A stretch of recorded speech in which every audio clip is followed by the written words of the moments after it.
নমস্কাৰ। এই মুহূৰ্তত যিসকল মানুহৰ নাম ই শ্ৰম কাৰ্ডত অন্তৰ্ভুক্ত হৈ আছে সেই সকল মানুহৰ বাবে আহি গ'ল ডাঙৰ খবৰ। তো আপোনালোকৰ নাম যদি ই শ্ৰম কাৰ্ডত অন্তৰ্ভুক্ত হৈ আছে তেন্তে আপোনালোকৰ বেংক একাউণ্টত এনেকুৱাকৈ প্ৰতি মাহতে ৩০০০কৈ টকা সোমাই যাব। ভাৰত চৰকাৰে আৰম্ভ কৰিছে এক বিশেষ আঁচনি। তো এইখন আঁচনিৰ জৰিয়তে আপোনালোকে ই শ্ৰম কাৰ্ডৰ সহায়ত প্ৰতি মাহতে ৩০০০কৈ টকা লাভ কৰিব পাৰিব। তো আঁচনিখনৰ বিষয়ে যদি সবিস্তাৰে জানিব বিচাৰে তেন্তে অনুগ্ৰহ কৰি ভিডিঅ'টো স্কিপ নকৰি প্ৰথমৰ পৰা শেষলৈ চাই থাকিব। লগতে মোৰ চেনেলত নতুন হ'লে প্লিজ চেনেলটো ছাবস্ক্ৰাইব কৰি মোৰ লগত থাকিব। তো বলক ভিডিঅ'টো আৰম্ভ কৰি এই বিষয়ত আমি বিস্তাৰিত জানি লওঁ।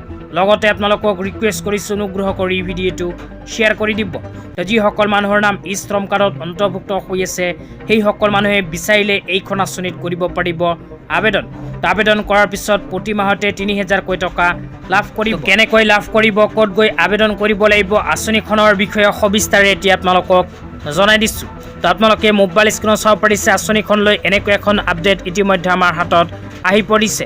তো আঁচনিখনৰ নাম হ'ল প্ৰধানমন্ত্ৰী শ্ৰম যোগী মনধন যোজনা বা PMSYM আঁচনি। তো এইখন আঁচনিৰ জৰিয়তে আপোনালোকে যদি আবেদন কৰে তেন্তে প্ৰতি মাহতে ৩০০০কৈ টকা লাভ কৰিব পাৰিব। তো প্ৰধানমন্ত্ৰী শ্ৰম যোগী মনধন যোজনা বা PMSYM আঁচনিলৈ ইয়াতে কি লিখা আছে সবিস্তাৰে পঢ়ি আপোনালোকক জনাই দিছোঁ। অনুগ্ৰহ কৰি ভিডিঅ'টো প্ৰথমৰ পৰা শেষলৈ চাই থাকিব। লগতে ভিডিঅ'টো শ্বেয়াৰ কৰি আপোনালোকৰ বন্ধুবৰ্গকো চোৱাৰ কাৰণে সুযোগ প্ৰদান কৰিব। এতিয়া আপোনালোকক আঁচনিখনৰ বিষয়ে ইয়াতে কি লিখা আছে পঢ়ি শুনাই দিছোঁ। ইয়াতে লিখা আছে ensuring financial security for India's unauthorised workforce. তো আনঅথৰাইজ ৱৰ্কাৰসকলে এইখন আঁচনিত কৰিব পাৰিব আবেদন।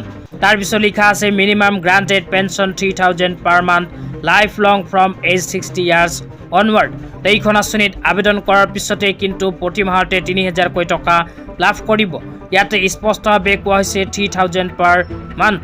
তো আপোনালোকে এইখন আঁচনিত আবেদন কৰাৰ পিছত আপোনাৰ বয়স যেতিয়া ৬০ বছৰ সম্পন্ন হ'ব, ৬০ বছৰ সম্পন্ন হোৱাৰ পিছতে প্ৰতি মাহতে ৩০০০কৈ টকা লাভ কৰিব।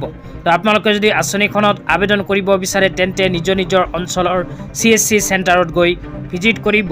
CSC চেণ্টাৰৰ সহায়তে কৰিব পাৰিব আবেদন। আবেদন কৰাৰ পিছত আপোনালোকৰ বয়স অনুপাতে নিৰ্দিষ্ট পৰিমাণৰ ধন কিন্তু এইখন আঁচনিৰ জৰিয়তে জমা থ'ব লাগিব। জমা থোৱাৰ পিছত আপোনাৰ বয়স ৬০ বছৰ সম্পূৰ্ণ হ'লে প্ৰতি মাহত ৩০০০কৈ টকাৰ পেঞ্চন লাভ